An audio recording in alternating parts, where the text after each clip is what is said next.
Baik, Assalamualaikum warahmatullahi wabarakatuh. Waalaikumsalam. Innal hamdalillah nahmaduhu wa nasta'inuhu wa nastaghfiruh wa na'udzu billahi min syururi anfusina wa min sayyiati a'malina. May yahdihillahu fala mudhillalah wa may yudlilhu fala hadiyalah. Asyhadu an la ilaha illallah wahdahu la syarikalah wa asyhadu anna Muhammadan abduhu wa rasuluh. Allahumma sholli wa sallim wa barik ala Muhammad wa ala ali Muhammad kama shallaita wa barakta ala Ibrahim wa ala ali Ibrahim fil alamin innaka Hamidum Majid. Amma ba'du. Bapak-bapak dan ikhwas sekalian, rahimani wa rahimakumullah. Semoga kita semua yang hadir di majelis ini senantiasa dirahmati Allah Subhanahu wa taala. Amin ya Allah ya rabbal alamin.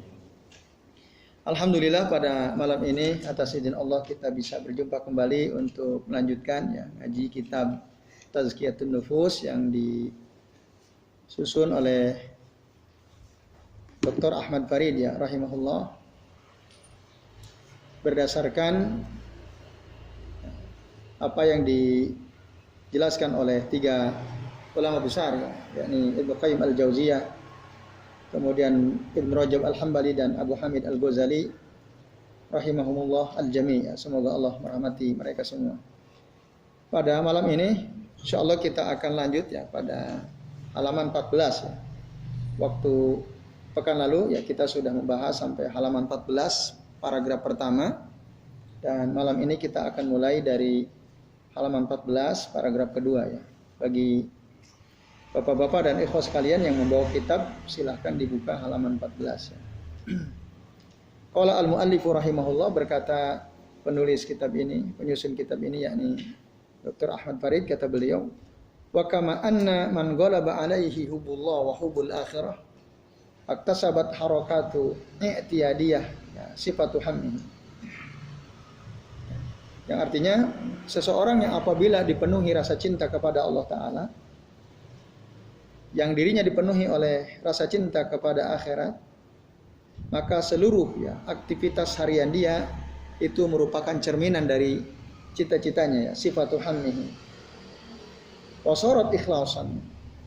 Maka keseluruhannya menjadi ikhlas dari apa yang dilakukan. Jika tadi dirinya dipenuhi oleh kecintaan kepada Allah Ta'ala, kecintaan kepada negeri akhirat. Nah, sementara falladzi yaglibu ala nafsihi ad-dunya, orang yang dirinya dipenuhi oleh gemerlap kehidupan dunia, wal ulu war riyasah wa bil jumlah ghairullah, atau dipenuhi dengan yang dia inginkan selain gemerlap dunia adalah derajat yang tinggi, jabatan yang mumpuni begitu atau sesuatu yang itu bukanlah Allah yang ada dalam hatinya, dia bukan Allah yang memenuhi hatinya, maka seluruh aktivitas dia juga mencerminkan sifat yang menjadi harapannya. Maka orang yang seperti ini fala taslamu lahu ibadatun min saumin wa salatin wa ghairu dzalika illa nadhira. Orang yang seperti ini, maka puasanya, salatnya, zakatnya, hajinya dan lain sebagainya itu tidak akan selamat dari kerusakan, dari kerusakan karena dia tidak ikhlas, kecuali sangat sedikit katanya. Illa nadhira. Ini Bapak-bapak dan ikhwas sekalian, a'azani Allah wa iyyakum ajmain. Jadi setiap kita ini emang tergantung bagaimana hatinya dia, apa yang memenuhi hatinya. Kalau hatinya dipenuhi oleh kecintaan dia kepada Allah Ta'ala, dipenuhi oleh kecintaan kepada negeri akhirat, maka itulah yang bisa menyebabkan seseorang menjadi ikhlas. Karena tidak ada yang diharapkan kecuali ridhonya Allah Ta'ala. Tidak ada yang diharapkan kecuali kehidupan yang nikmat nanti kelak di akhirat. Sebaliknya orang yang dalam hatinya yang diharapkan adalah gemerlap dunia, yang diharapkan adalah jabatan, mungkin suhroh, popularitas dan lain sebagainya, bukan Allah yang diharapkan, maka semua apa yang dilakukan akan mencerminkan apa yang diharapkan itu. Maka rugi orang seperti ini dia tidak selamat puasanya, sholatnya, ibadahnya, kecuali sangat sedikit tadi kata saya Ahmad Farid ya. Nah, kemudian bapak-bapak ya dan ikhwas sekalian, a'adzani Allah wa iyyakum ajma'in, kata saya Farid ya, Ahmad Farid, fa inna ilajal ikhlas kasru huzuzin nafas wa qat'ut tam'i 'anid dunya wa tajarrudu lil akhirah bihaitsu yaglibu dzalika 'alal qalb. Obat ikhlas itu, maksudnya obat untuk menyembuhkan supaya kita ini bisa ikhlas dalam setiap amal kita adalah kasru huzuzi an-nafs, yaitu ya, menumpas ya, kesenangan diri. Ya, jadi apa yang diinginkan ya, oleh dirinya dari kesenangan dunia itu ditumpas, dihapuskan, dihilangkan. Juga termasuk menghilangkan ketamakan terhadap dunia dan fokus ya, tajarrud, memurnikan dan fokus untuk kehidupan akhirat. Jadi apapun yang kita lakukan tujuannya adalah akhirat. Jadi bukan untuk kesenangan diri, bukan untuk kebanggaan diri. Nah, orang yang seperti itulah yang bisa ikhlas. Di mana ya, fokus kepada akhirat itulah yang dominan yang ada dalam hatinya. Ini, maka orang yang seperti itu ya, fa inna dzaka yatayassaru bihi al-ikhlas. Hal yang demikian itu bisa memudahkan dirinya untuk bisa ikhlas. Jadi tujuan akhiratnya, tujuan akhirat. Apapun yang kita lakukan ya, misalnya ya apa sajalah. Ya, kita kerja, kita melakukan apa saja, tujuannya akhirat. Nah, itulah orang yang bisa ikhlas, orang seperti itu. Nah, tinggal apakah kita mampu atau tidak ya. Menyeting hati kita ini agar tujuannya adalah hanyalah Allah, tujuannya adalah akhirat. Tidak yang lain ya, bukan untuk kesenangan diri sendiri dan seterusnya. Nah, ini. Lalu dikatakan wa kam min a'malin yat'abul insanu fiha. Berapa banyak amalan yang orang melakukan amalan tersebut sampai bahkan dia berlelah-lelah, capek dia melakukan amalan-amalan. Wa yazunnu annaha khalisatan. Wa yazunnu annaha khalisatan liwajhillah ta'ala. Lalu dia mengira perbuatan yang dilakukan, amalan yang dia lakukan itu ikhlas ya untuk Allah Ta'ala. Tetapi wa yakunu fiha minal magrurin. Ternyata dia termasuk orang-orang yang tertipu ya. Yang tertipu. Kenapa? Li'annahu lam yara wajhal afah. Karena dia tidak memperhatikan perkara-perkara yang bisa al-afah itu merusak ya. Perusak keikhlasan dia. Nah, ini Bapak-bapak dan ikhwas sekalian, a'adzani Allah wa iyyakum ajmain. Lalu kata saya Ahmad Farid ya, dulu diceritakan oleh sebagian orang ya, ada seseorang kana yusolli daiman fis shaffil awwali. Ada orang dia kalau sholat selalu shaf pertama. Ya, yang menurut Pak Nasir dulu ada sahabat Nabi yang tidak pernah melihat punggung orang lain saat sholat jamaah gitu ya. Tentu kita nggak bisa bandingkan dengan sahabat ya. Insya Allah para sahabat, ya, tabi'in ya. Insya Allah sahabat atau tabi'in mereka orang-orang yang ikhlas lillahi ta'ala ya. Nah, diceritakan ada orang karena yusolli daiman fi shaffil awwali. Dia kalau sholat selalu shaf pertama. Maka fata'akhkhara yauman anis sholati fa shalla fi shaffil tsani. Suatu hari dia sholat agak telat. Akhirnya dia nggak bisa di shaf yang pertama. Dia kebagian di shaf yang kedua. Pak tarothu ya khajlatun minan nas ya minan nasi haitsu ra'auhu fi shaffi tsani. Ketika dia tidak bisa di shaf yang pertama, dia dapat shaf yang kedua dalam sholat jamaah itu, lalu dia ditimpa rasa malu dia. Malu dari orang-orang. Nah, karena apa? Orang-orang melihat dia kok sekarang ada di shaf yang kedua, dia biasanya shaf pertama gitu. Bapak Ibu, Bapak-bapak dan ibu sekalian, kira-kira baik nggak tuh? Baik sekali. Baik sekali ya. Dia biasa shaf pertama, pas shaf kedua dia malu. Dia malu. Nah, coba kita perhatikan ya. Dia malu oleh siapa? Oleh manusia. Kenapa? Karena dia tidak lagi bisa di shaf yang pertama, dia dapat shaf yang kedua. Maka fa'alima ya, anna ya, bahwa dia tahu setelah itu bahwa yang menyenangkan hatinya masarrathu wa rahatu qalbihi minas shalah fi shaffil awwali kanat bisababin nadhari bisababi nadhari nas ilaihi. Dia baru sadar ternyata yang membuat hati dia senang di shaf pertama itu adalah apa? Dilihat orang gitu ya, dilihat oleh orang. Dia seneng, bangga gitu, saya bisa di shaf pertama. Pas di shaf yang kedua, aduh saya nggak enak nih sama orang-orang. Kok saya di shaf yang kedua? Bayangkan, ini tipis banget kan? Coba bayangkan. Ya. Kita kalau nggak ngerti ini bisa tertipu terus kita. Ya sama aja kita sholat jamaah ke masjid. Apa yang membuat kita semangat ke masjid? Kan itu. Jangan sampai, kita ke masjid gara-gara masbuk misalnya, aduh saya nggak enak, gak jadi deh. Saya nggak jadi ke masjid, kenapa? Nggak enak sama orang. Ikhlas nggak orang kayak gitu? Nggak ikhlas. Berarti tujuan dia ke masjid apa? Supaya dilihat sama orang. Sergap kalau ke masjid selalu awal pertama. Pas dia nggak berhasil, nggak mau dia, balik lagi dia. Nauzubillah ya. Nah ini bapak-bapak dan ibu sekalian. Kalau orang niatnya lillahi ta'ala sholat jamaah, masbuk dia tetap ke masjid atau balik? Tetap ke masjid. Walaupun orang barangkali suuzon sama dia, ini orang kok telat gitu ya. Nggak peduli, karena bukan pujian orang, bukan pula cacian orang yang menyebabkan dia sholat berjamaah ke masjid. Nah ini ya bapak-bapak dan ibu sekalian.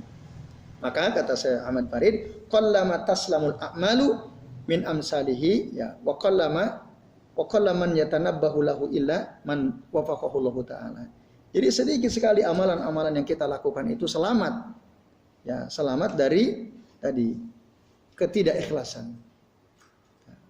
Sedikit yang selamat dari ketidakikhlasan. Paham maksudnya? Artinya sedikit yang bisa ikhlas. Gitu. Dan sedikit pula orang yang perhatian ya tentang masalah ikhlas ini kecuali orang-orang yang diberikan taufik oleh Allah Subhanahu wa taala. Nah, ini Bapak-bapak dan ibu sekalian, a'adzani Allah wa iyyakum ajmain. Jadi susah. Ikhlas itu memang sulit. Kita harus betul-betul paham apa yang bisa merusak keikhlasan kita. Intinya jangan sampai selain Allah yang membuat kita melakukan atau tidak melakukan sesuatu. Nah, jadi kalau yang menyebabkan kita melakukan sesuatu atau tidak melakukan sesuatu itu makhluk, maka berarti itu tanda kita tidak ikhlas.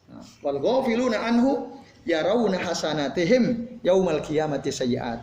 Orang-orang yang lalai seperti ini, ya orang-orang yang lalai dari perusak-perusak keikhlasan ini, mereka melihat ya, kebaikan-kebaikan mereka pada hari kiamat kelak menjadi keburukan.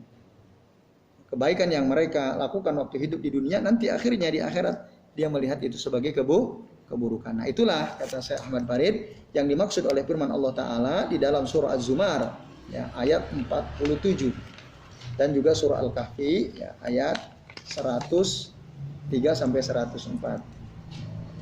Beliau mengutip ayat Al-Quran ya dari surah Az-Zumar ayat 47 ya. Jadi ada orang-orang yang wabadalahum minallahi malam yakunu yahtasibun. Ini bagian akhir dari surah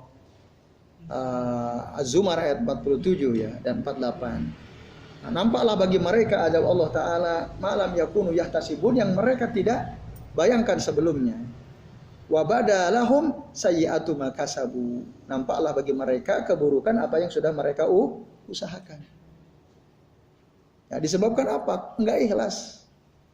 Mereka melakukan sesuatu tidak ikhlas. Tapi kalau kita baca secara lengkap kita buka mushaf ya Al-Quran, nah ini bercerita sesungguhnya tentang orang-orang yang zalim. Tentu saja orang yang tidak ikhlas termasuk orang yang zalim. Maka Allah mengatakan walau anna lil ladzina zalamu ma fil ardi jami'an wa mislahu ma'ahu labtadau bihi min su'il adzab yaumal qiyamah.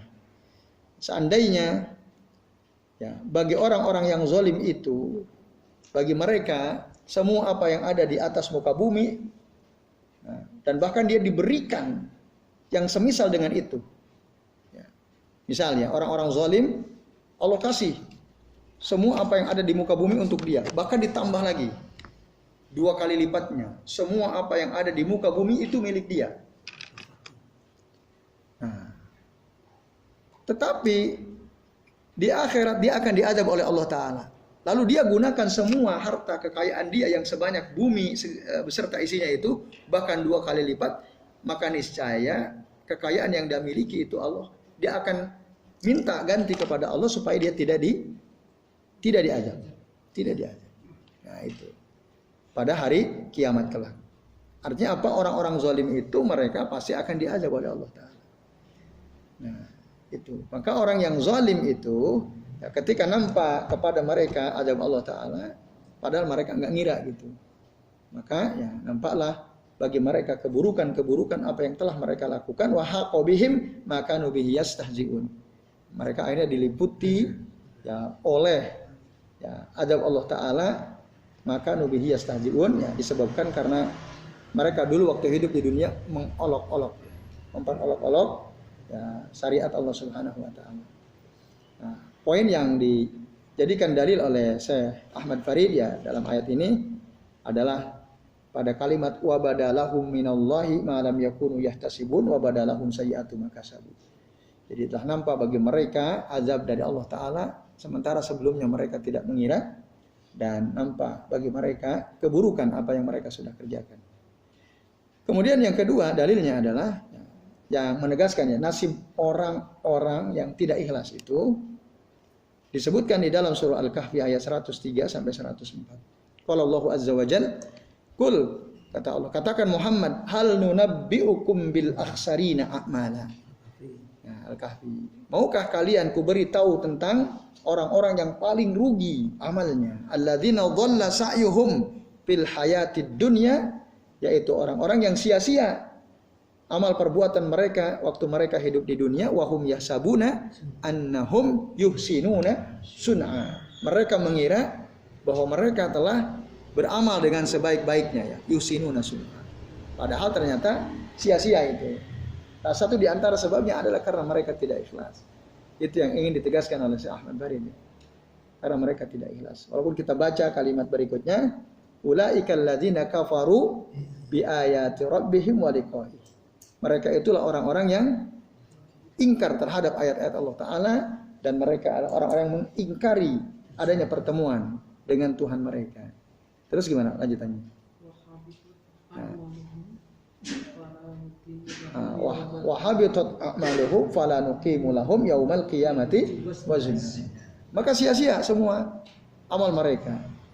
Fala nuqimu lahum yaumal qiyamati wazna. Kami tidak akan tegakkan ya perhitungan, timbangan bagi amal mereka karena udah enggak ada artinya gitu.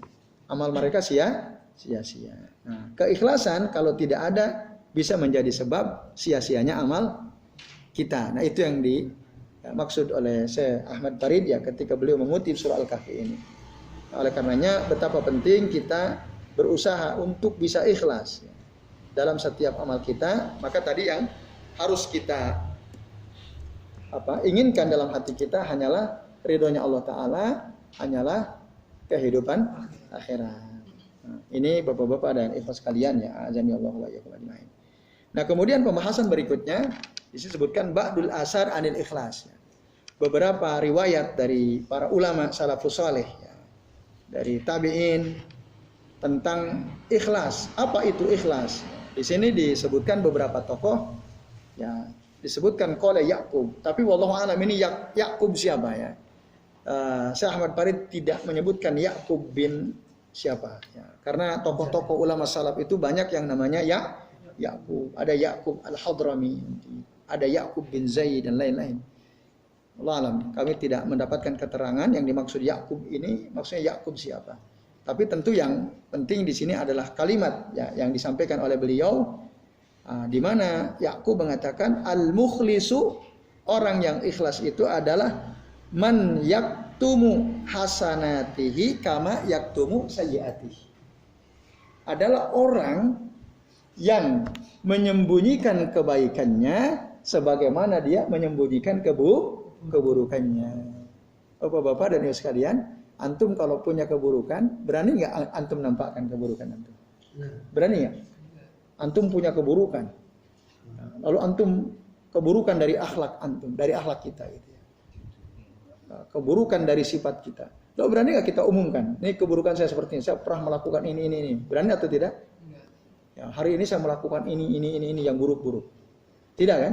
Malah masuk mujahid itu nanti. Nah, itu bahaya sekali ya. Kalau ada itu berbahaya. Mujahid. Pada umumnya orang tidak mungkin dia akan menyebutkan keburukannya. Tidak mungkin. Ya, dia akan sembunyikan. Ya, sebisa mungkin tidak ada orang yang tahu. Ya, bahkan mungkin keluarganya sendiri kalau dia melakukan keburukan. Nah, maka kalau kita ingin ikhlas, menjadi orang ikhlas, sembunyikanlah kebaikan-kebaikan kita sebagaimana kita menyembunyikan keburukan kita. Itu menurut Ya'qub rahimahullah. Jadi itu orang ikhlas. Jadi dia nggak pernah menampakkan kebaikannya menurut Ya'qub. Allah a'lam bishawab. Nah, kemudian menurut As-Susi rahimahullah mengatakan al-ikhlas faqdu ru'yatil ikhlas. Al-ikhlas faqdu ru'yatil ikhlas. Fa inna man syahada fi ikhlasihi al-ikhlas faqad ihtaja ikhlasuhu ila ikhlas. Ini kalimatnya luar biasa ini. Jadi al-ikhlasu faqdu ru'yatil ikhlas fa inna man syahada fi ikhlasihi al-ikhlas faqad ihtaja ikhlasuhu ila ikhlas. Nah, jadi orang ikhlas itu adalah ketika seseorang tidak merasa dirinya ikhlas. Nah, muter namanya. Orang ikhlas itu adalah orang yang tidak merasa dirinya ikhlas. Faqdu ru'yatil ikhlas. Faqdu ru'yah itu, kalau ini kan bahasa terjemah tadi yang makna faqdu ru'yah itu dia tidak melihat gitu. Faqd itu kehilangan, ru'yah itu penglihatan. Al-ikhlas dia tidak melihat dirinya ikhlas. Itulah ikhlas. Nah, fa inna man syahada fi ikhlasihil ikhlas, maka barang siapa orang yang menyaksikan, melihat dirinya ini dalam amalnya itu ikhlas, dia merasa ikhlas. Dia merasa ikhlas, faqad ihtaja ikhlasuhu ilal ikhlas. Maka keikhlasan dia ini masih butuh keikhlasan. Artinya dia belum ikhlas benar. Kalau dia ngelihat dirinya saya ikhlas. Kalau ada orang mengklaim saya betul-betul ikhlas saya. Itu artinya dia enggak ikhlas. Menurut As-Susi rahimahullah. Jadi namanya seperti perempuan. Iya, Allah alami As-Susi ya rahimahullah. Ini seorang ulama kibar ya. Jadi nama kalau saya coba telusuri Imam As-Susi itu nama kunyahnya Abu Su'aib ya, Saleh bin Ziyad bin Abdullah bin Ismail bin Ibrahim bin Al-Jarud bin Masrah Ar-Rustabi As-Susi ya. Itu dia seorang ya, ulama besar yang belajar kepada Ibnu Amr ya. Tinggal di Kufah. Ya, Bapak-bapak dan Ibu sekalian ya, termasuk murid dari Sufyan bin Uyainah As-Susi ini. Itu kata beliau. Ya, jadi orang yang ngerasa ikhlas berarti sebenarnya dia belum ikhlas. Dari siapa? Orang yang ikhlas itu yang orang yang enggak merasa ikhlas. Tadi al-ikhlas faqdu ru'yatil ikhlas. Nah, lalu kata Syekh Ahmad Farid, wa ma dzukira isyaratun ila tasfiyatil amal minal ujubat bil fi'l. Jadi apa yang disebutkan tadi itu mengisyaratkan, menunjukkan bahwasanya ya, kita ini harus berusaha membersihkan amal kita dari ujub. Ujub apa ujub? Berbangga diri. Nah, orang yang merasa ikhlas berarti itu bisa kena ujub. Fa innal iltifat ilal ikhlas wan nadhar ilaihi ujbun katanya. Karena ya sesungguhnya orang yang melihat dia ikhlas, dia melihat dirinya ikhlas, ini merupakan sikap ujub. Orang yang melihat dirinya ikhlas, ini merupakan sikap ujub. Wa huwa min jumlatil afat. Dan ini termasuk ya perkara yang bisa merusak keikhlasan. Oleh karenanya jangan merasa ikhlas. Berarti gimana? Merasa tidak ikhlas? Berusaha ikhlas tapi jangan merasa ikhlas gitu. Yang perasaan diniatkan karena itu Allah itu, maksudnya bukan karena aku ikhlas, aku merasa karena itu dia. Ya betul sekali. Jadi supaya tadi kita nggak ujub, oh saya udah ikhlas nih. Saya sudah ikhlas. Bahkan tadi merasa ikhlas saja itu nggak ikhlas. Berat banget kalau gitu ya. Merasa ikhlas berarti keikhlasannya masih butuh keikhlasan. Faqad ihtaja ikhlasuhu ilal ikhlas. Ada sahabat Nabi Ustaz. Gimana? Sahabat Nabi saya lupa namanya. Jadi pada waktu malam hari sepi itu dia pura-pura dicopot kalajengking. Pura-pura ya. Terus. Hanya untuk menyembahnya. Nggak malah undang bangun. Terus temannya itu bilang, oh bapak dari malam jam segini belum bangun, lagi tahajud ya? Enggak, saya karena digigit kalajengking. Itu sahabat itu siapa namanya? Jadi dia tuh menjauh kiranya tahajud, dia terbangun temannya sering SMS kan. Seperti ini kok bapak masih bangun ya? Lagi tahajud ya? Enggak lah, anak terbangun cowok kalajengking. Ya. Jadi dalam rangka menyembunyikan, bukan ini Ustaz. Ya, saya bisa tangkap. Ya intinya Saya teruskan. orang mengira dia sholat lail gitu ya. Padahal dia terbangun karena kalau yang ada dalam kitab tauhid, jadi ada riwayat yang di situ Rasul menjelaskan ya tentang ini ruqyah ya. Jadi ada seorang ulama, dia tersengat kalajengking malam-malam, kesakitan. Terus di malam itu ada meteor jatuh. Terus keesokan harinya ada yang bertanya, siapa yang tadi malam melihat ada meteor jatuh? Saya gitu. Malam-malam itu jatuhnya. Lalu beliau, tapi saya bangun itu bukan karena saya sholat lail, karena saya disengat kalajengking. Itu yang kalau dalam hadis riwayatnya ini yang saya sampaikan. Berarti ngarang tadi antum. Kalau begitu antum ngarang tadi ya. Mengkonfirmasi. Jadi bangunnya itu jadi bukan pura-pura disengat kalajengking, memang disengat kalajengking. Gitu. Dia menyembunyikan salah selainnya. Memang tidak sholat lail, bukan menyembunyikan. Bukan menyembunyikan. Dia tidak sholat lail. Saya bangun tadi malam itu bukan karena saya sholat lail, tapi karena saya tersengat kalajengking. Gitu. Sehingga kesakitan nggak bisa tidur kan gitu. Nah, lalu Meteornya nggak melihat, tapi bangun karena tadi tersengat kalajengking. Ya, itu ya. Nanti ada itu di kitab tauhid ya, di kitab tauhid. Yaitu Pak Nasir dan Bapak-bapak serta ibu sekalian ya. Nah itu betul, tapi ini ada kaitannya dengan masalah keikhlasan. Jadi jangan sampai orang mengira ya, di antara faedah penting dari riwayat ini adalah kenapa beliau ini menegaskan bahwa saya bangun itu bukan saya sholat malam, bukan karena saya sholat malam, tapi karena saya tersengat kalajengking. Itu supaya orang tahu, bukan karena aku itu bangun malam, bukan. Bangunnya itu karena tersengat kalajengking. Coba kalau kita, ada nggak yang tadi malam jam 2:30 lihat meteor? Oh saya lihat. Nah lalu, wah berarti antum sholat lail nih, bangun kan gitu. Kalau kita kan orang punya kesan positif ke kita gitu ya. Padahal kita nggak sholat lail. Nah, kebanyakan orang begitu ya. Kebanyakan orang seperti itu.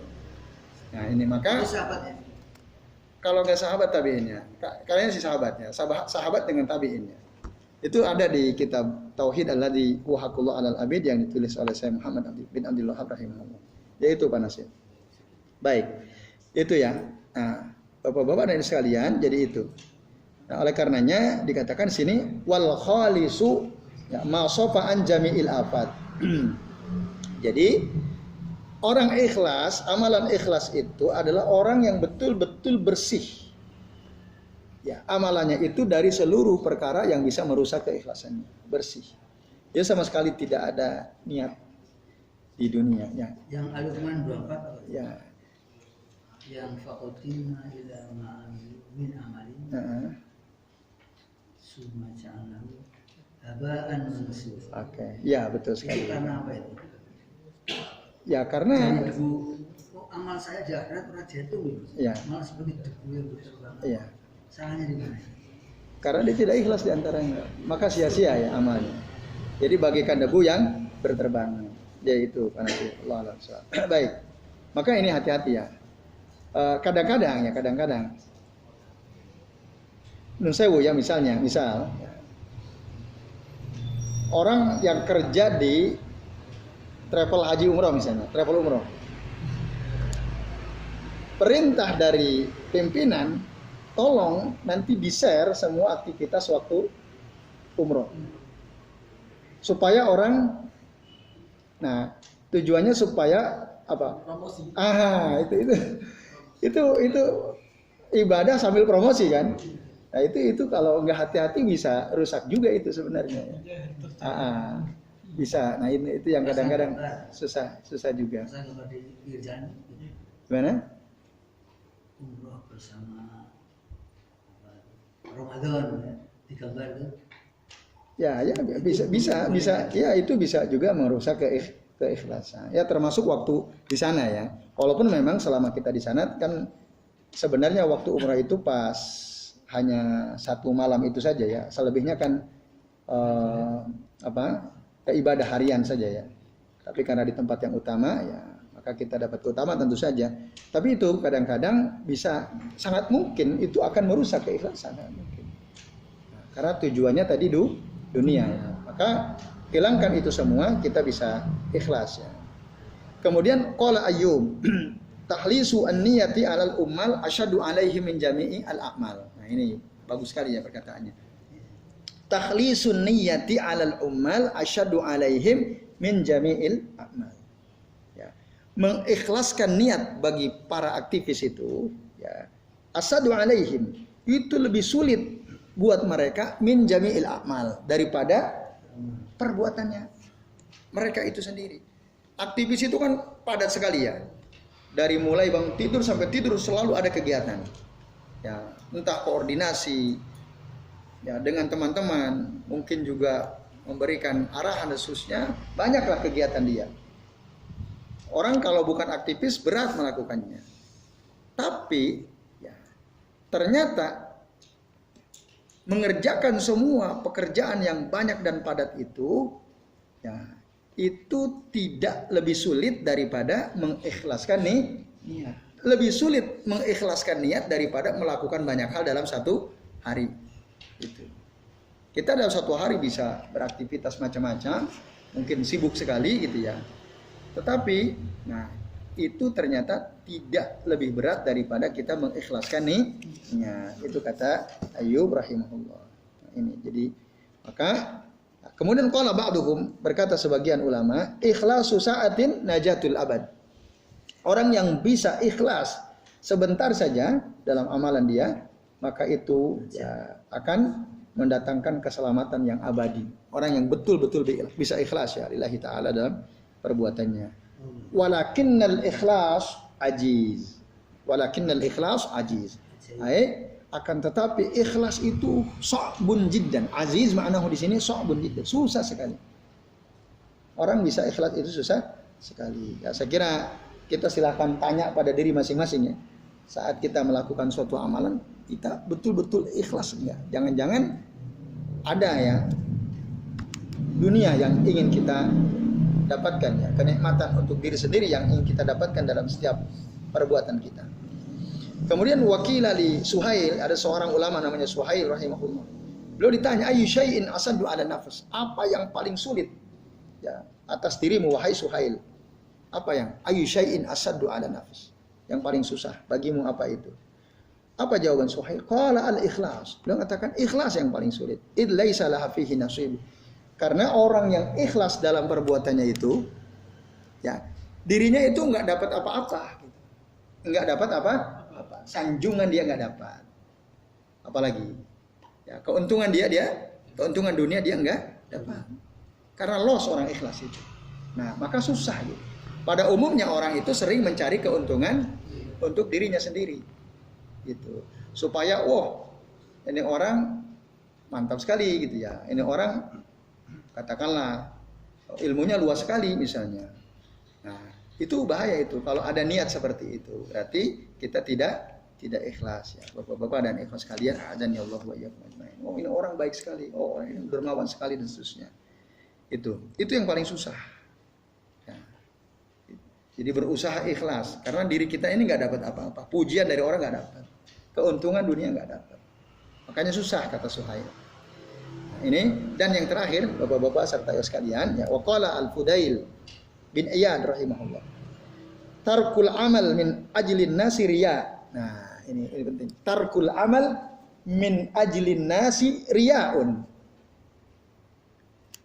Meninggalkan suatu amalan disebabkan karena manusia itu adalah riya. Tadi saya sebut contoh tadi. Dia nggak jadi sholat jamaah karena nggak enak sama orang. Masbuk saya nggak enak. Orang udah salam semua, saya mau ke masjid, nggak jadi, balik lagi. Kenapa? Nggak enak sama orang. Orang udah selesai kok saya ke masjid. Berarti dia nggak jadi sholat ke masjid karena akhirnya dia balik. Nah itu riya. Riya. Atau orang mau ke masjid, nggak jadi deh, kenapa? Nanti saya dibilang so alim, soleh, nggak usah ke masjid aja deh. Saat itu daripada saya dibilang so alim sama orang, dia kira itu baik, dia kira. Padahal itu riya. Karena apa? Dia tidak jadi berangkat sholat jamaah, atau dia tidak jadi hadir ke majelis ilmu, gara-gara ada orang duduk-duduk, mau dia lewati, dia nggak enak. Nanti saya dibilang so alim, saya dibilang so soleh, tak usah aja deh, di rumah aja. Nah orang yang begini ini riya. Gitu. Kata Fudail bin Iyad rahimahullah, bapak-bapak dan ikhwas sekalian. Jadi apa artinya? Jangan sampai kita ini tidak melakukan suatu amalan gara-gara manusia, gara-gara makhluk. Gitu. Wal amal min ajlin nas. Nah sebaliknya, kalau tadi kan meninggalkan amal ya, meninggalkan amal. Karena manusia itu riya. Orang yang beramal karena manusia itu syirik. Ya kan? Karena manusia maka dia syirik. Menduakan Allah Ta'ala. Nah, saya sholat ke masjid untuk jamaah supaya dipandang oleh warga kampung saya ini orang soleh. Nah, itu kan? Saya ini orang soleh. Ke masjid kita akhirnya supaya orang bilang seperti itu. Nah, maka ini syirik. Nah, buru-buru ke masjid. Kenapa buru-buru ke masjid? Ya nggak enak nanti sama orang kalau telat. Nggak enak sama orang kalau coba riya nggak kata-kata ini? Syirik bukan? Saya nggak enak sama orang kalau saya telat. Nampaknya bagus bukan?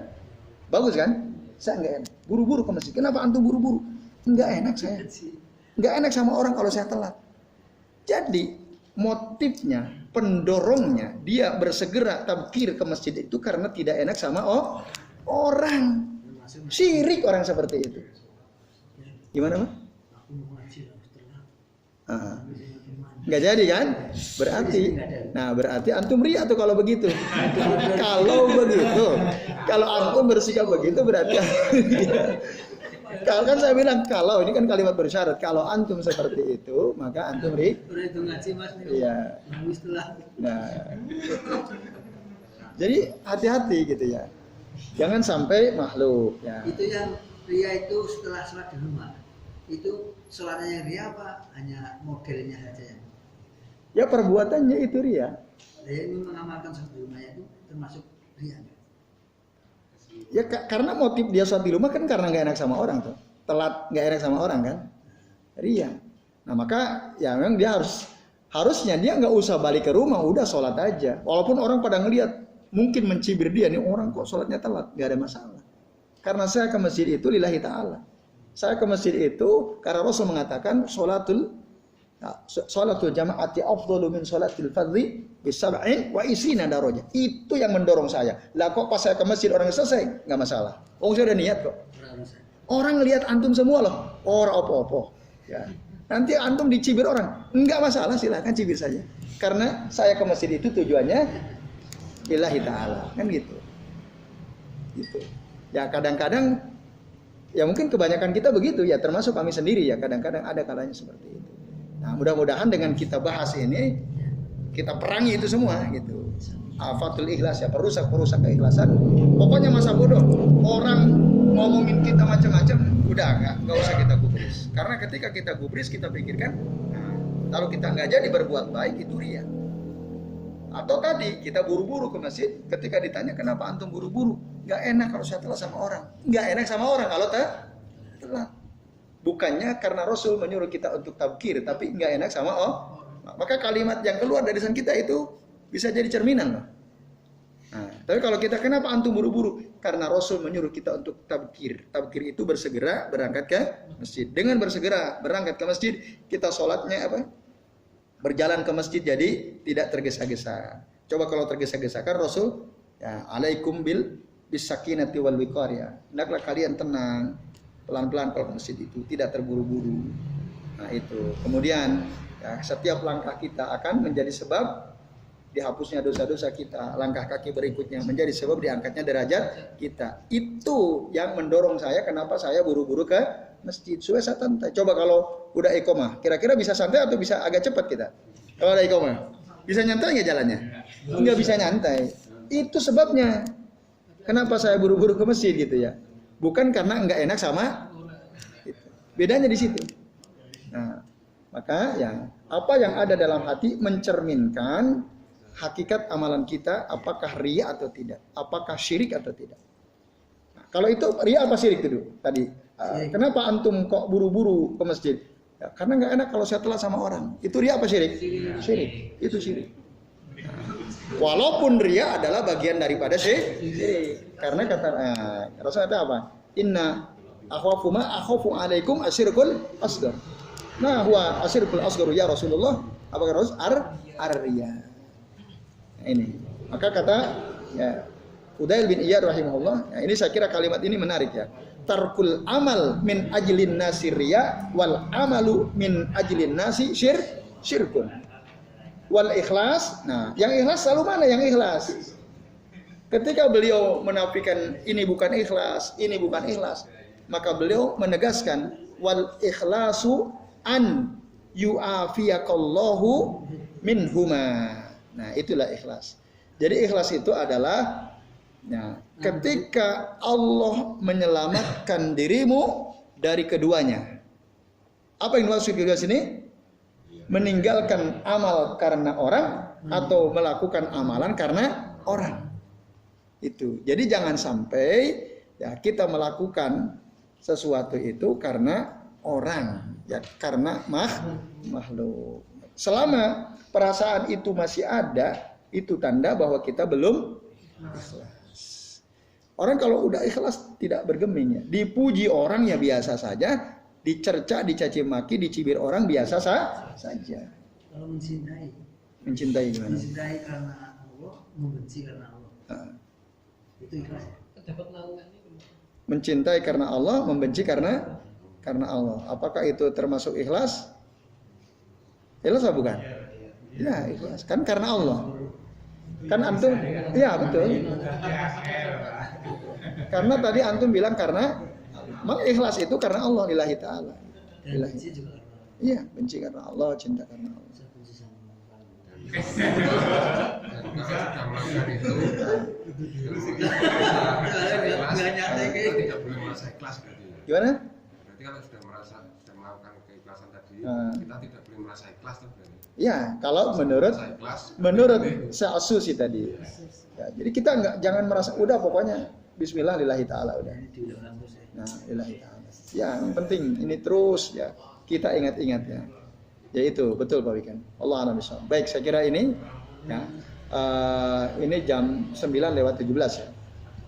Baik Bapak sekalian, tetap tapi ada kesempatan untuk tanya jawab ya bagi bapak-bapak dan sekalian yang mau bertanya kami persilahkan. Ya, 1, 2.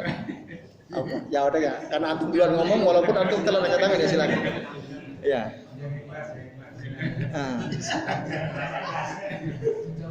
Tanya nggak ikhlas. Ya karena ada juga orang bertanya nggak ikhlas gitu. ingin dilihat cerdas oleh orang lain gitu ya. Itu bahaya gak ikhlas gitu. Ya. Silakan. Ya. Ayo, ini wakili aku. Padahal, aja dong. Ketika pas kita dengar iqamah, kita masih di rumah, kemudian kita baru wudhu. Ya. Kemudian kebetulan sholatnya kan 2 rakaat. Subuh ya. Diakhirkan nanti kalau nggak buru-buru, kan nanti sampai masjid selesai bubar. Nah itu kalau terus kita sholat Jumat gimana? Sholat di rumah. Iya. Gara-gara Karena ke masjid imamnya cepat. ya. paling juga udah rampung gitu Iya. ya. Nah, Itu gimana? Baiknya. nah itu kaitannya dengan keikhlasan maksudnya ya. Iya. Ya. Tadi selama antum tidak karena makhluk, antum sholat di rumah itu bukan karena malu sama orang ya, bukan. Karena dikhawatirkan Ya. selesai. Paling udah selesai, wong dia tiap ngimami subuh cuman bacanya Iya. Al-Ma'un. Ya misalnya kan, emang kita tahu kebiasaan dia cuman baca itu, sementara kita pas bangun, pas iqomah gitu ya. Kayaknya kesana udah rampung gitu ya. Ah di rumah aja deh, gitu ya. Saya sholat di rumah. Gitu. Nah selama antum putuskan untuk sholat, kan ke masjid itu tujuannya untuk jamaah kan. Iya. Antum menurut perhitungan kita biasanya kalau kita bangun iqomah, Iya. kemungkinan besar itu nggak mungkin kebagian jamaah, gitu ya. Iya. Iya. Lalu antum putuskan saya sholat di rumah aja deh. Nah, selama antum niat sholat di rumah itu bukan karena malu sama orang, nah, tinggal itu kan antum perlu membaca diri antum. Antum karena malu sama orang atau karena ya udah nggak ada jamaah di sana, maksudnya udah rampung gitu. Ya kan dari pengalaman kan. Ya. Sampai tengah jalan, bubar gitu kan. Kita balik lagi. Ya. Oh setengah jalan bubar, tengah jalan. Nah, Balik laginya kenapa? karena udah selesai jalannya. Bukan karena nanti kalau tetap jalan ke masjid malu sama orang. Iya itu kan. Kan sama-sama terasa. Iya. Makanya ya itu. Kan sama-sama terasa sendiri. Iya. Ya tadi jangan sampai ada karena malu sama orang. Gitu. Selama masih ada rasa wah nggak enak ya. Ini belum nyampe gerbang masjid udah assalamualaikum warahmatullah. Waduh udah balik lagi itu ya. Pertanyaannya kita tanya diri sendiri, kenapa antum balik? Kan itu yang perlu kita tanyakan. Kenapa saya kembali? Kalau jawaban hati kita malu sama orang, masa orang udah rampung kok antum baru datang? Malu sama orang, sholat udah rampung kok antum baru datang. Kalau itu jawabannya yang terbersit di benak kita berarti apa itu? Ria. Dia sirik juga, sirik kecil. Ya. Hah? Kalau diterusin sholat, biar nggak ada orang, biar Ya. terlambat. Nah, itu lebih baik. Itu lebih baik. Asal jangan sampai juga ada pikiran, udah ke masjid aja. Minimal orang kan tahu kalau saya ke masjid.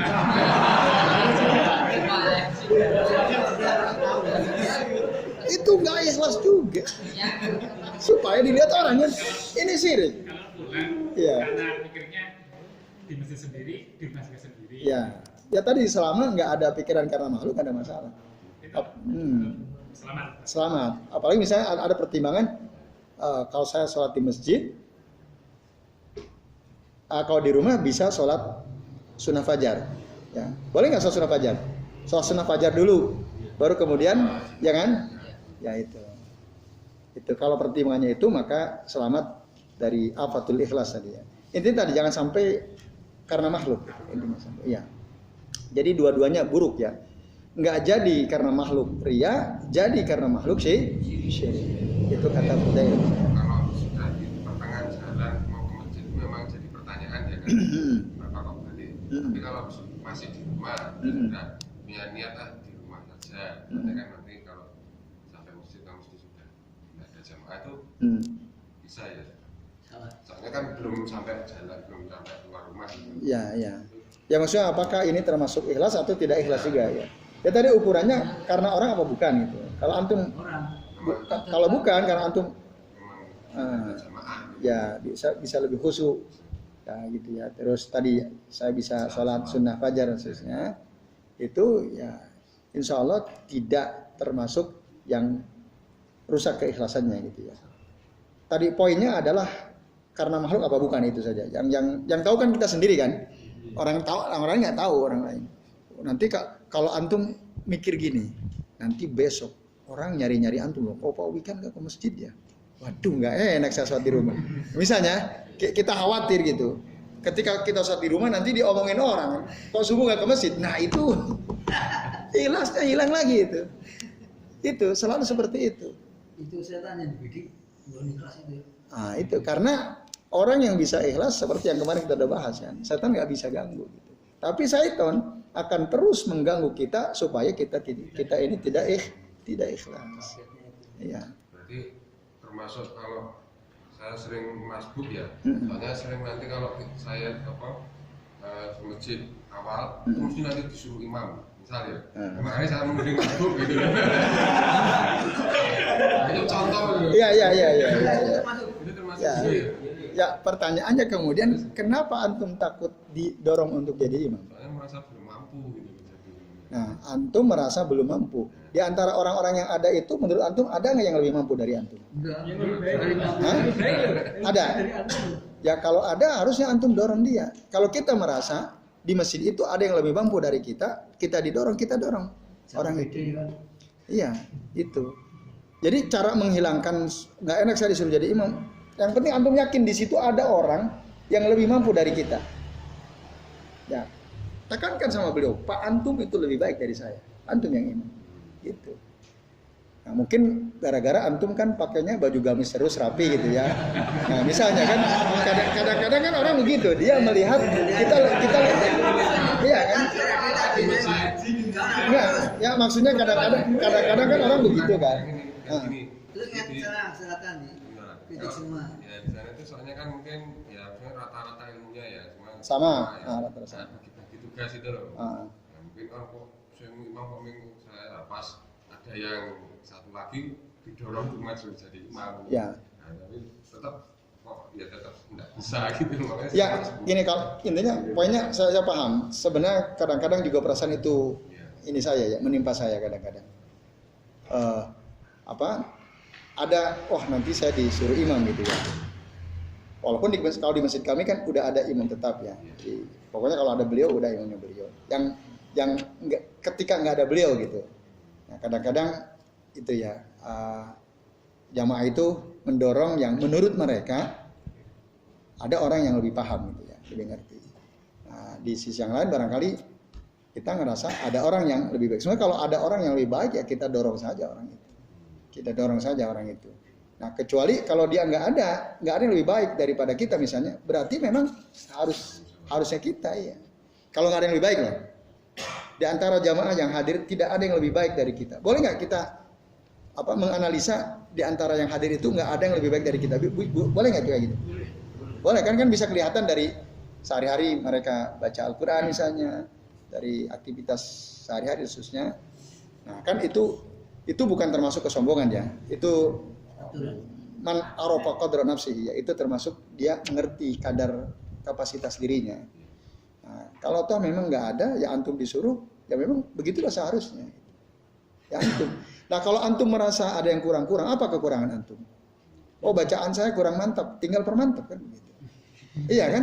Antum ikuti tahsin kalau antum merasa belum mantap. Oh hafalan saya belum banyak, tinggal tambah hafalan pelan-pelan gitu. Itu. Hah? Sambil baca boleh kan? Oh kalau sholat wajib nggak boleh. Sholat wajib nggak boleh. Sholat sunnah boleh. Sholat tarawih boleh. Tapi kalau sholat wajib nggak boleh. Jadi yang boleh baca itu sholat sunnah. Di masjid saya sering baca ya. Oh sholat wajib? Iya. Wah nggak paham berarti. Ini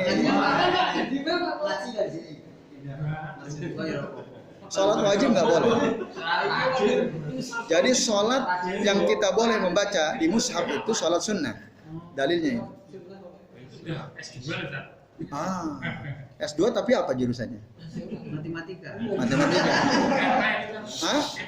Ya MA jurusannya apa dulu kan? Ilmu syariat apa ilmu umum kan? Banyak kan, bahkan bukan hanya S2 dokter, tapi dia nggak ngerti syariat banyak atau tidak? Ya, banyak. Nah itu. Jadi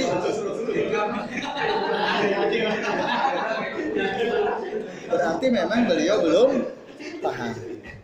Ya. Ya. Afwan, waktunya tinggal 2 menit lagi. Ya. Ini tentang jamaah dan niat awal saya bermakmum gitu. Ya. Makmum kan niatnya ikhlas lillahi ta'ala. Ya. Dari imamnya bilang kan kita samina Pak Dona. Dia ternyata imamnya salah. Ya, banyak salahnya. Rasa Banyak. kita jadi terganggu. Iya. Keikhlasan apa kekhusyuan? Yang terganggu. Ya enggak tahu ya. Kehusuannya mempengaruhi keikhlasan. Ikhlas mah bebas. Bukan masalah kan bacaannya kayaknya nggak beres ini gitu. Iya. Gimana kita terus atau gimana? Dan apakah resiko imamnya itu misalnya bikin orang nggak khusyuk itu resikonya apa? Ada kan misalnya nekat maju ternyata Ya. nggak baik, itu ada resikonya. Baik. Ya. Resiko buat imam Buat imam dan sikap kita iya, selaku makmum gitu ya. dan makmumnya jadi nggak ikhlas tadi gitu. Ya, satu kalau kita tahu bahwa imamnya tidak baik ya, banyak melakukan lahan itu kekeliruan dalam bacaan, maka sementara kita tahu kadar diri kita, kapasitas diri kita bahwa menurut kita ini secara bacaan udah bagus nah ya, dan bukan hanya kata kita tapi kata teman-teman yang lain, wah antum udah bagus bacaannya misalnya. Nah, lalu kita bermakmum kepada imam yang imam ini selalu banyak salahnya. Kita tahu dia ini banyak sekali kesalahannya dalam baca. Maka tidak pantas sebenarnya orang yang baik bacaannya bermakmum kepada orang yang tidak baik, tidak baik dalam arti banyak melakukan lahan. Jelas. Entah itu jalli atau khafi ya. Apalagi kalau jalli, jadi jelas. Yang pendek dibaca panjang. Itu mim dibaca nun misalnya. Dan seterusnya. Maka itu tidak pantas sebenarnya. Dia bermakmum kepada orang tersebut. Istilahnya tahu diri ya. Ya. Nah, itu ya Bapak-bapak dan ikhwas sekalian, Pak Waluqito ya. Harusnya kita kalau udah tahu tidak bermakmum kepada orang itu. Kalau nah, tapi ini nggak tahu, taunya pas di tengah-tengah gitu ya. Pas di tengah-tengah. Itu bagaimana? Nah, tergantung kesalahan di mana. Kalau kesalahannya di surah Al-Fatihah karena ini rukun min arkanis shalah, ada sebagian ulama ya nggak sah kita bermakmum kepada orang yang melakukan banyak lahan dalam membaca surah Al-Fatihah karena dia rukun dari sholat ya. Tapi kalau di luar Al-Fatihah karena itu bagian daripada sunnah, maka masih ada toleransi kita boleh bermakmum kepadanya. Walaupun banyak kesalahan waktu membaca surah. Ya tapi kalau Saya itu tahu baik apa belumnya tapi nggak bisa anunya. Ya. Ini kurang baik nanti karena jalan ini nggak bisa ini. Oke. Jadi jawabannya itu sikap kita sebagai makmum. Jelas ya? Sikap kita sebagai makmum kalau udah ngerti nih imam sering melakukan lahan, selalu melakukan lahan bahkan dalam bacaan surah Al-Fatihah, kita tidak pantas bermakmum kepada orang tersebut. Terus gimana? Ya cari masjid lain yang imamnya tidak lahan. Gitu. Kalau dia ini lahan terus, maka kita cari sambil tentu saja kita menasihati si imam tersebut. Boleh nggak kita nasihati imam? Boleh, karena ad-dinu an-nasiha. Ad-dinu an-nasiha. An-nasiha li a'immatil muslimin wa ammatihim. Tinggal kita ya caranya gimana nasihatinya, datangi gitu. Pak nun sewu loh. Kalau mendengar jenengan itu kalau baca soal Fatihah kayaknya kurang pas di sini. Artinya kepanjangan. Coba antum baca. Enggak apa-apa kayak gitu. Saya pernah ya mengingatkan imam. Dia selalu begitu gitu. Dan itu keliru ya. Waktu itu sampai habis semua orang saya tanya, "Pak, coba antum baca ayat ini." Dia baca. Coba baca sekali lagi sama kan gitu. Itu keliru. Coba sekarang buka Qur'annya. Nah dibuka, oh ternyata betul dia keliru. Tapi sama ini selalu begitu. Setelah kita nasihati secara pribadi ya hanya 4 mata gitu, beliau tahu. Nah nasihat seperti itu akan sangat diingat dan tidak mungkin dia salah lagi. Gitu. Tidak mungkin salah lagi. Maka kalau kita nasihati ada imam selalu keliru gitu ya dalam membaca surah Fatihah. Di mana kelirunya? Kita harus garis bawah itu. Terus kita Pak nun sewu. Saya merasa kok ada yang kurang pas gitu. Jenengan membaca surah Fatihah. Coba jenengan baca ayat sekian dari surah Fatihah. Baca. Minta sekali lagi baca. Betul ternyata keliru kan. Dia ulang sama begitu bacaannya. Nah kita perbaiki. Gitu. Nah tinggal pertanyaannya antum berani nggak nasihati imam yang bacaannya masih keliru gitu. Terutama baca Al-Fatihah. Berani atau tidak? Nah kalau nggak berani, apa alasan nggak berani? Itu penting. Apa alasannya kita kok nggak berani? Wah itu antum bisa. Kalau nggak ria sirik tuh antum nggak enak. Nah saya udah ngajak ini tapi cuma betul sekali selalu salah gitu. Terus salah lagi. Rokat kedua Enggak, maksudnya setelah sholat ingatkannya kan. Nanti supaya pada sholat berikutnya beliau paham kan. Nah saya setelah nasihati tadi yang pengalaman saya sendiri, beliau nggak pernah salah lagi. Karena udah betul-betul ingat. Gitu. Dan pun begitu dengan kami ya, ketika diingatkan oleh teman atau oleh siapa, oh iya salah, perbaiki. Nah itu, dan ya bisa langsung nasihati, bisa sekarang apalagi ada handphone kan kita bisa japri, Pak sepertinya ini. Cuman emang kalau soal bacaan yang kan ada orang kadang modalnya hafalannya, dia nggak mau buka-buka lagi kan, dari kecil hafal begitu kan. Kadang kalau di japri kan agak susah ininya. Yang paling enak memang datangi gitu. Kita datangi, coba jenengan baca. Nah, itu untuk makmum, sikap makmum. Imam, bagaimana jika ada makmum nggak suka kepada dia gara-gara kesalahan dalam bacaan? Oh itu bahaya. Itu bahaya. Bahaya sekali. Karena ada 3 golongan kata Rasulullah. Yang sholatnya itu tidak naik ke atas. Tidak diterima oleh Allah Ta'ala. La tuqbalu sholatuh. Ada 3. Nah. Siapakah mereka yang sholatnya tidak diterima? Salah satu diantaranya adalah imra'atun batat wa zawjuha sahidun biha. Seorang wanita, seorang istri yang tidur di malam hari sementara suaminya marah sama dia. Suaminya dalam keadaan marah sama dia. Maka si istri itu sebelum suaminya ridho, sholat dia tidak diterima oleh Allah Subhanahu wa Ta'ala. Sampai suaminya ridho, maka hati-hati. Nah, maksudnya suami kalau sayang istri, kalau dia mungkin nggak ridho, segera ridhokan gitu, supaya istrinya itu jangan sampai sholat dia nggak diterima.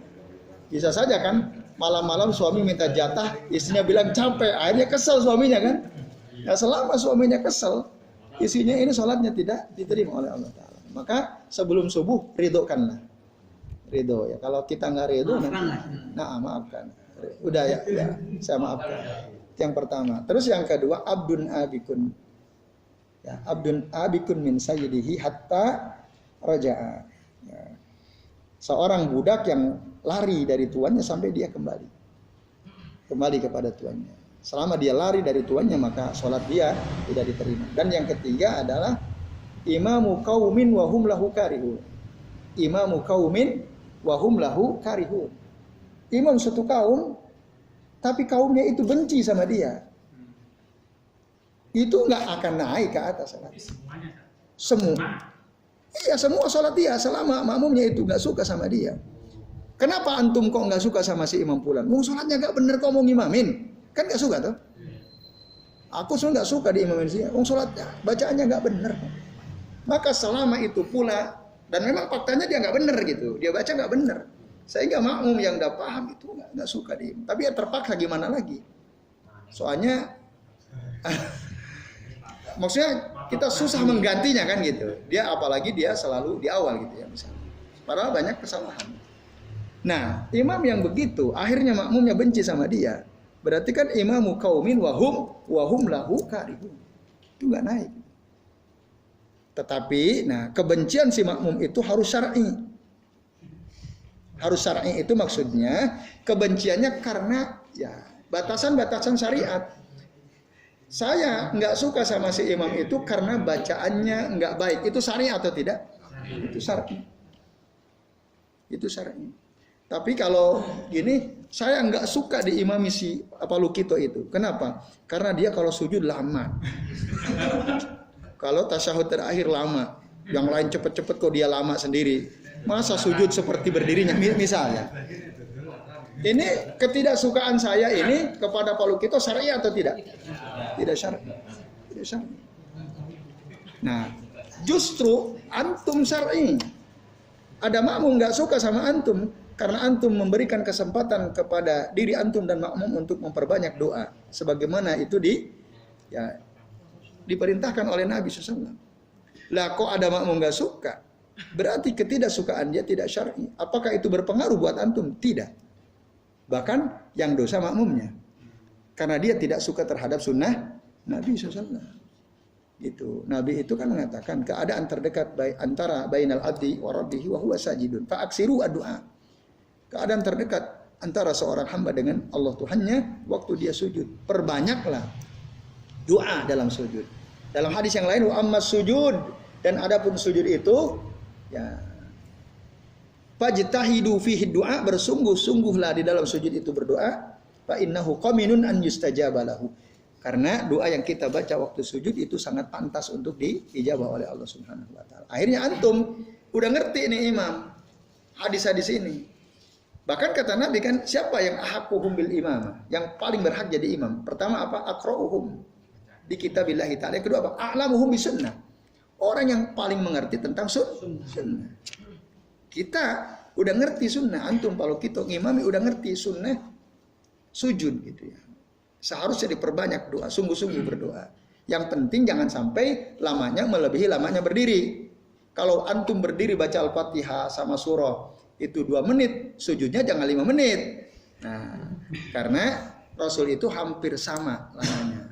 Hampir sama, tidak melebihi lamanya berdiri. Lah kok ada orang nggak suka? Orang nggak suka. Nah, maka itu nggak akan ada pengaruhnya. Karena ketidaksukaan dia tidak syar'i. Yaitu kalau gitu. Maka memang imam itu bahaya gitu jadi imam itu. Jadi imam itu. Tidak diterima sholatnya imamnya atau? Imamnya, nggak imamnya. Kan ngeri itu imamnya. Kan itu nggak mau jadi imam. Jadi mana jalan ya?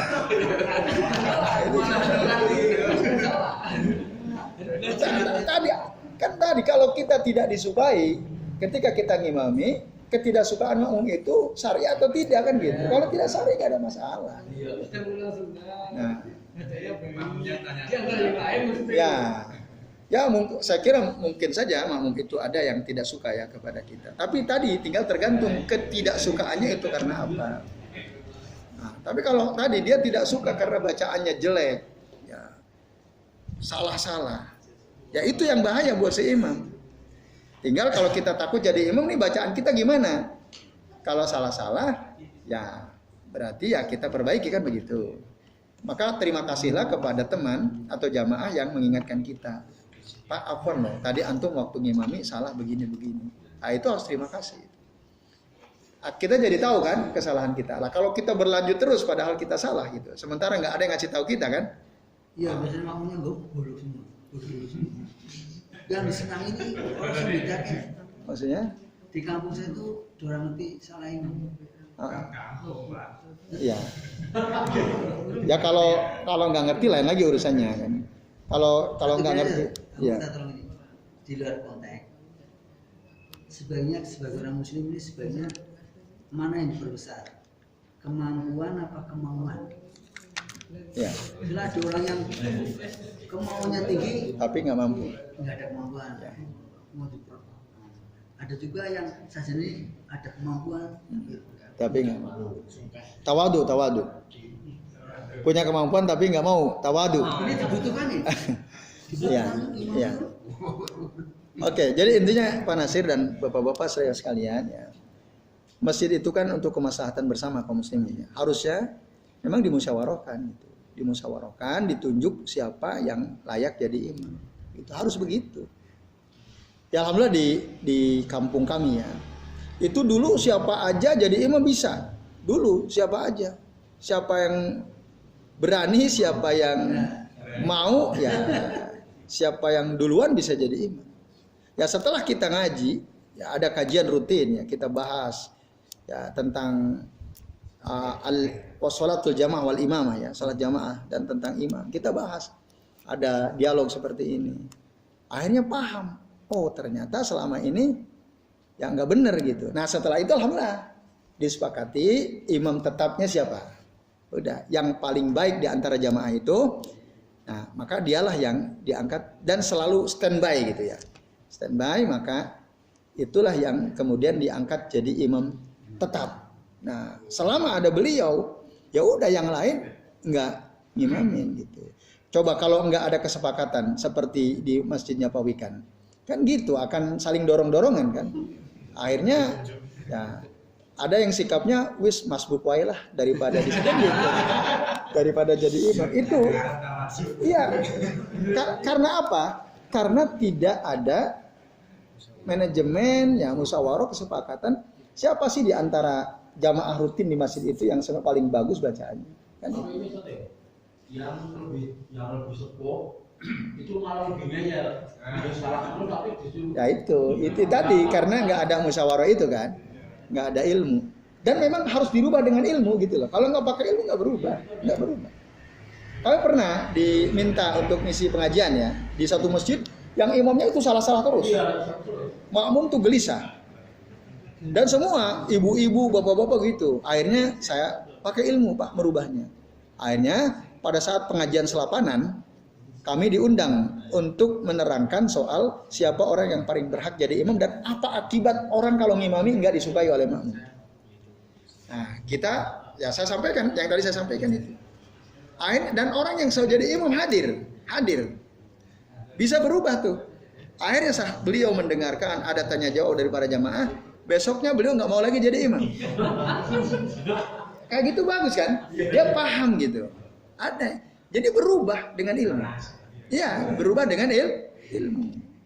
Lah kalau ilmunya nggak pernah dihadirkan di Masjid Antum misalnya, nggak pernah dibahas, atau mungkin diundang ada pengajian, tapi yang jadi imam nggak pernah mau datang, itu masalah.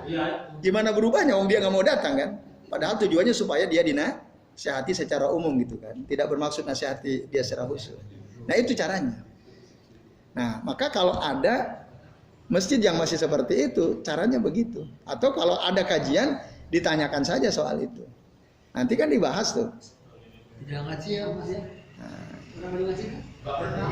Ya itu kan. Ya ada kasus di mana ikut, ada yang tidak ikut kan. Yang suka ikut kajian malah enak itu. Bisa dibahas, ditanyakan maksudnya, nanti ada pembahasannya. Yaitu wallahu a'lam bishawab.